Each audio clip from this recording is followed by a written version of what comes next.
This happened to me roughly 2 years ago while I was driving back from New York down to Tennessee to see a college friend of mine. I made the trip solo because I genuinely enjoy long-haul driving by myself. I typically spend the whole ride listening to podcasts or music and pull over whenever exhaustion hits. I set out early in the morning thinking, music. I'd manage the entire drive in one stretch, but once night fell, I knew I was far too drained to continue safely. By then, it was around 1 a.m., and I found myself somewhere in Virginia off a highway I can no longer name. I exited at one of those blue sign stops offering only a gas station, a fast food joint, and a handful of rundown motels. I picked the cheapest one because, honestly, I just want a place to crash for a couple hours. From the outside, the place looked pretty rough. It was that classic two-floor setup where every room opens onto the parking lot. You know, the motel from every horror movie ever made. Half the exterior lights were busted, and the lot was nearly empty. Slow night, I guessed. I nearly turned around to find somewhere else, but I was exhausted and, frankly, I was after a bed, not a luxury resort. The front office sat behind thick glass, even though it was open. The clerk, a guy who looked to be in his 50s, barely glanced up when I entered. I paid for the room, took my key card, and asked if they had any openings. He mentioned that most of the upstairs rooms sat empty. I remember that because it reassured me a little, knowing I wouldn't be kept awake by noisy neighbors all night. Oh, the irony of that. My room sat on the second floor, near the far end of the building. It was old-fashioned, which I expected for the price. There was a musty smell, par for the course in an aging hotel or motel. The humidity in the room was brutal, but the AC made such a terrible rattling sound that, music, I decided to leave it off. I genuinely thought about just sleeping in my car instead, but I was already there and too tired to care anymore. I locked the door, pulled the blinds shut, took a shower, and lay down on the bed with the TV on low volume. About 20 minutes later, I began hearing arguing from the room next door. Sounded like a couple music fighting. Oh great. The walls were thin enough that I could catch muffled voices, but not clear enough to make out whole sentences. I was annoyed, figuring it would keep me up all night.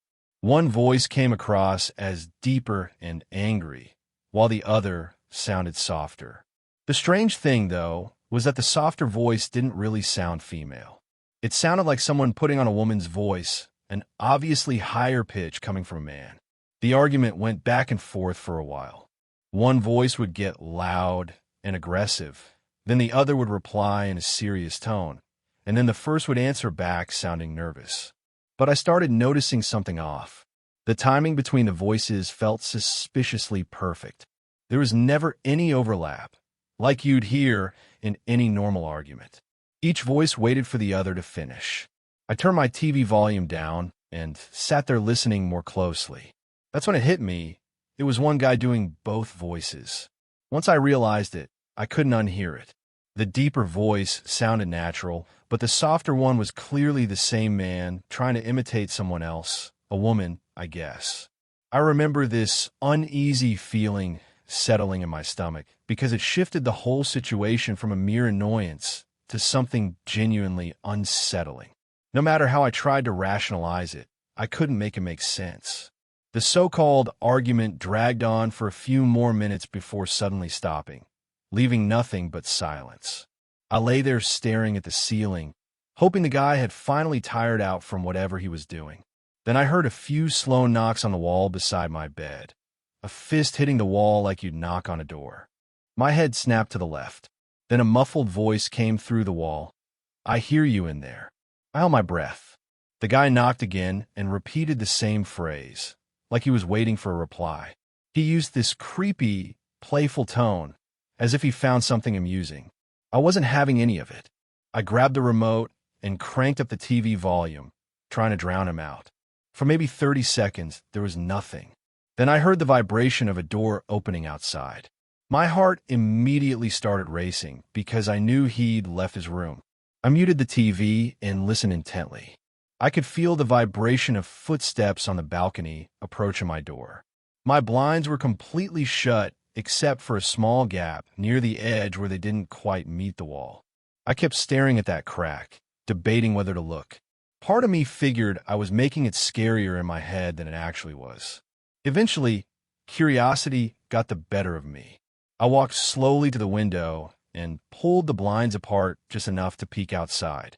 The second I looked out, I saw a man standing right music outside my window, trying to peer in. His face was so close to the glass that I jumped back immediately. We definitely made eye contact for a split second. His eyes looked wide open. The moment I moved away, he started making these bizarre voices outside. I swear to you, it sounded like he was imitating characters. Music, I don't know what characters, but he was having a full, creepy voice acting session outside my motel room door. Then he began knocking on my door while cycling through voices. 1 second high-pitched and childish, the next deep and angry. I remember one voice sounding like an exaggerated southern accent. In any normal situation, it might have come off ridiculous or even funny, but hearing it outside my motel room at nearly 2 a.m. terrified me. This was clearly a sick, disturbed person. The knocking kept getting harder, not enough to break the door down, but enough that I figured the whole motel could hear it. I called the front desk immediately and told the clerk that someone outside my room was acting crazy and wouldn't leave me alone. He sounded annoyed at first until he probably heard the banging through the line. Then his tone shifted, and he said he'd come up right away. The guy outside kept switching voices and knocking for another minute or two. Then it stopped abruptly. I looked through the peephole and saw him speed walking back into the room next to mine. A few seconds later, the motel worker came upstairs with a flashlight in one hand and his other on his holster. He knocked on the door next to mine after seeing the guy slip inside, and he started trying to talk to the man within. I couldn't catch everything, but he kept asking the guy to open the door. No answer came from inside. The worker stood there for maybe a minute before finally coming over to me. I opened the door and laid out everything that had happened. The worker hesitated a second before telling me the guy had been staying there for a while. That answer alone made me want to leave immediately. I asked if I could switch rooms, and he agreed. He moved me to a room downstairs near the front office, right by my car. I grabbed my stuff as fast as I could and followed him down. The new room was pretty much identical to the first one, except it wasn't next to a mentally unstable person. I remember feeling relieved once I locked myself inside, figuring there was no way the guy would bother me again after management got involved. I turned the TV on low and sat awake replaying everything in my head. Eventually, exhaustion caught up with me and I started drifting off. I don't know how much time passed before I woke up again, but it was still dark out. What pulled me awake was the sound of someone outside the room. I looked toward the window and saw a shadow move past the crack in the blinds. Then a few seconds later, it passed again. Not this again. I crept closer to the window without making noise and peeked through the crack. It was the same guy from upstairs. He was walking past my room over and over in this creepy rhythm. The strange thing was, he wasn't making voices anymore. He wasn't knocking either. He just kept pacing by while glancing toward the room each time he passed. I remember feeling even more unsettled because now he seemed calm. I watched him do this maybe 4 or 5 times before he eventually disappeared toward the back of the motel. I didn't sleep a wink after that. As soon as the sun started coming up, I packed all my things, threw them in the car, and left without even turning in the key card. I stopped at a gas station down the road for coffee and realized my hand was still trembling. People are strange and genuinely dangerous. Staying at a creepy motel is pretty much a speed run for meeting those kinds of people. I will not be staying at one again. So, just to set the scene, this took place in 2022 when I was a college freshman. I'm originally from Central Texas and attended Texas State University. My family came to pick me up from my dorm during spring break to head on a road trip to Oklahoma. Why Oklahoma? Well, there's a lot of Native American history there, and my stepmom has some Native American ancestry. Anyway, after spending some time in Oklahoma, we got a little bored and decided to drive to Branson. This trip was just us ladies. My dad didn't come along. It was me and my 3 sisters, my stepmom, and my grandma. Once we wrapped up in Branson and the week-long break was winding down, we started the drive back to my college. The trip clearly couldn't be done in a single night. So, around 8 p.m., we decided to pull off at a random motel off the highway to catch some sleep. We checked in and paid, but before settling in, we decided to grab some pizza. Before leaving, we dropped our stuff off in our rooms. My grandma called asking for the room number so she could change quickly. We were standing in the lobby when she called, and my sister said the room number out loud. That's when I noticed this man just standing at the entrance of the building. I'm naturally hyper-aware of things because I'm scared of everything. So, I always scan around to make sure nothing feels off. This man wore a black knitted sweater and black pants. I asked my sister why she thought he was standing there like that doing nothing. She shrugged it off, but I didn't. At that point, my anxiety spiked because I realized she'd just announced our room number, while this man could clearly hear her, given the motel wasn't very big at all. We had to walk past him to leave, and when we did, I made eye contact with him, a look that still sends chills down my spine to this day. But that was it for the moment. We came back around 10 o'clock or 11 p.m. By then, we were wiped from driving all day and just wanted to sleep. Me and my two sisters walked into the motel, while my other sister, stepmom, and grandma stayed outside grabbing things from the car. When we walked in, I spotted that guy again. This time, he sat in the far back corner of the lobby where the TVs were. That whole section sat dark with no lights on. He just sat there doing nothing. That creeped me out even more. To make matters worse, my grandma called again asking for the room number, and once more my sister said it out loud, right in front of the man. I started walking faster and noticed the man now had his phone out, talking to someone. I couldn't make out what he was saying because he was whispering. We went up to the second floor, where our rooms were. Two of my sisters were in one room, and my other sister, stepmom, and grandma were in another. The rooms weren't directly adjacent. There was one room separating them. We went into our room, and everything seemed fine for a bit. We were just lying on our phones getting ready for bed. Maybe 20 minutes later, we heard a knock on the door. I'd already been telling my sisters how scared I was, so this immediately rattled me because I thought it was that creepy guy from downstairs. Thankfully, it turned out to be my stepmom. The second we opened the door, she rushed inside. That instantly set off alarm bells in my head. I asked her what happened. She told us to start packing immediately, and I could tell she was dead serious. So we started packing. While we were doing that, she explained that she'd opened her door to toss some trash outside and suddenly found herself face to face with a man standing silently against the wall right next to the door. When she opened it, he didn't even flinch, just stared at her for a moment. Then she said the worst part. After staring at her, he calmly walked into the room separating ours. That completely sent me over the edge. We all started leaving the motel while my stepmom went to the front desk to ask for a refund. Surprisingly, they actually gave her one after she explained the situation. After that, we walked outside only to see the same guy stepping out of the elevator and heading back into the lobby. Once outside, we noticed another man who looked like he was trying to break into cars. And I mean that literally. He had his hands cupped against windows, peering inside, pulling on door handles, and jiggling them, trying to get the doors open. I was so stunned by everything that I caught myself just standing there frozen. I guess we were being kind of loud because he suddenly looked over at us while we were getting into the car. He then glanced toward the motel entrance and motioned his head like he was signaling someone to come outside. Thank God by then we were already in the car because I watched all this unfold from the window. The first creepy guy I noticed earlier walked outside and started talking to the other man while they kept glancing over at our car. We still hadn't driven away yet because my stepmom had called my dad to explain what was happening. And honestly, we didn't even know where to go at that point or who would take us in so late at night. Then a third man appeared. At that point, there were now 3 men slowly walking toward our car. I begged my stepmom to start driving. I guess she was panicking and didn't know what to do because everyone in the car was yelling at her to go. We finally sped off and kept driving until around 3 a.m. before finding another motel to stay at. That one had roaches, but honestly, I'd take roaches over what we'd just escaped.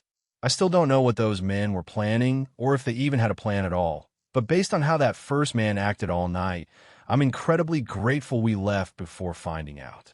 So, if you've never stayed at a motel, they're basically a hotel smaller, broker little cousin. Compared to a hotel, they're usually completely bare bones, just a bed to sleep on, a bathroom, and that's it. But that's the beauty of them sometimes if you don't want to spend hotel money. I feel like the two times you book a motel are when you're on a road trip or if you're on a long vacation and want to offset the cost of a hotel with a motel for part of the trip. So, my girlfriend, Julie, and I fell into the first category. We were driving down to Florida, which is a 17-hour trip for us. I insisted on driving straight through or just sleeping in the car, but she didn't want to do that, understandably. When we were about 11 hours in, it was dark late, and I was feeling that struggle to keep my eyes open. We'd already pinned a motel on the map half an hour earlier that Julie had found. It sat about a half-mile off the highway. Julie was already asleep. I planned to wake her up when we got there. Julie had already booked us a reservation for the motel. Seeing 2 minutes left on the screen was a huge relief. I pulled off the highway and eventually into the motel's parking lot. It was pretty dead in there. I think there was one other car, and honestly, it might have belonged to the front office staff. I woke Julie up and told her I was going to check us in. I walked into the little front office, and there was a woman sitting there. She looked tired and disheveled, but she still smiled and greeted me. I think she'd been sleeping, but got up to handle our reservation. She gave me the key and told me the room number, room 5, the far corner on the ground level. Julie and I brought our small bags into the room. It was a basic motel room. We took turns in the bathroom brushing our teeth and whatever. When I went through my bag and realized my phone charger was still in the car, I got up and told Julie I'd be right back. She just let out a little grunt, like she was too tired to waste energy on words. I opened the door and left it cracked. I walked over to the car and pressed the key fob to unlock it. The lights flashed, and I think that's when I noticed the front office lights were off. The lady had gone back to sleep, I guess. Maybe that car was hers, and she lives on the property. Wouldn't surprise me. But now the place sat completely dark. It was a little eerie. Not even any traffic on the road. As I got to my car, I dug around looking for my charger. I have a new iPhone with a USB-C port. Julie has the old one, and she always likes to unplug my phone to connect to CarPlay. So I spent a minute searching till I found it in the center compartment. I guess she'd put it there. I closed the door, and my heart nearly stopped when I saw someone right by the door to our room. It was a man. I left the door cracked open out of habit, so I wouldn't get locked out, even though they weren't automatic locking doors. I jogged over to make it clear I was there before this man entered the room or did something weird. I have to admit, this man was large. Not just tall, but big frame too. He wore a long trench coat that didn't fit the mildly chilly weather. As I got close to the door, it really looked like he was about to open it. When he heard me coming, he turned around. The man smiled and had a very soft demeanor. The way he spoke was so soft that instead of being calming, it came off as unsettling. He asked me how I was doing tonight. Mind you, it was past 1 a.m. I sensed something off in his intentions with the small talk, so I deflected and cut to the important question. What are you doing walking around so late? Are you staying here? He shot back quickly in that same soft voice. Oh, I'm staying upstairs. Just going for a stroll. I nodded and smiled back, saying, well, enjoy your walk. Have a good night. He smiled and nodded, and then I went inside and shut the door. I was quick to lock it. Julie was already in bed snoring. She sleeps like a baby. Otherwise, I'd have been telling her how weird that encounter just was. I stood by the door with my ear pressed to it. I wasn't sure if I'd be able to hear footsteps walking away or not. All I knew was I didn't hear any. Was he still standing there? I was scared to find out, but I had to. I got on my knees, literally, and crawled over to the window, music, and very carefully moved the curtain aside, just enough to see in front of the room's door. He was there. He was actually standing in front of our motel room door, as if he were just staring at it. I lay on the floor like that for 10 minutes. He wouldn't budge. It was like I was having a staring contest with him, and he was having one with our door. I eventually gave up and crawled back to the bed. When I got into bed, I shook Julie awake but told her to be quiet. She was groggy until I explained the whole encounter and that he was still outside the door. I didn't want to scare her, but I also didn't want to face the situation alone. Music, and I knew she wouldn't believe me if I didn't tell her. I whispered to her to go crawl to the window and look out. She said I was scaring her and to stop, but I begged her to go check, so she believed me. She gave in, got on her knees, and crawled to the window where I'd moved the curtain. She looked out to the door, music, and said, "He's not there." I said, "Look harder. Are you sure?" And then she gasped, if not shrieked. She got up and ran back to the bed. I honestly panicked, music, and said, "What is it? What did you see?" She told me to go look out the window at the rooms across the parking lot. I crawled back to the window and looked around, and I spotted it quickly. The guy in a trench coat was across the parking lot. He stood still, but still faced our room. Actually, he was facing the window. Music, I know it, like he'd see me watching him. I stared for 30 seconds, and he didn't move. I yanked the curtain shut. I told Julie I was music freaking out. I grabbed a blunt object to keep by the bed secretly. I didn't want Julie seeing that and realizing, music, I was expecting things to get physical. We waited in bed for about an hour, and at some point during that time, we thought we heard music footsteps walk by outside, but we couldn't be sure. All I know is we both agreed we heard something outside by the window. The terrifying thought, music, that he was right outside our window the whole time was genuinely sickening. Part of me just sensed it, that he was right there. It was so late by then, and we were so drained from the drive that I think we just faded out without realizing it. We woke up the next morning, actually relieved we'd made it through the night. We put our stuff in the car, and I went to the front desk. The same lady was there. I think she owned the place. I returned the key and told her about the man in the trench coat, how he'd been creepily walking around and then standing outside our door for 10 minutes. The woman looked scared and surprised when I told her. She said she knew of no such man. She also said we were the only guests that night. When I asked, she said she had no cameras either. Julie and I thanked her and got the hell out of there. I almost felt bad leaving that woman there alone, but honestly, Julie and I didn't want to spend another second there. It was just an incredibly strange night, a once-in-a-lifetime, creepy experience we'll forever tell at gatherings.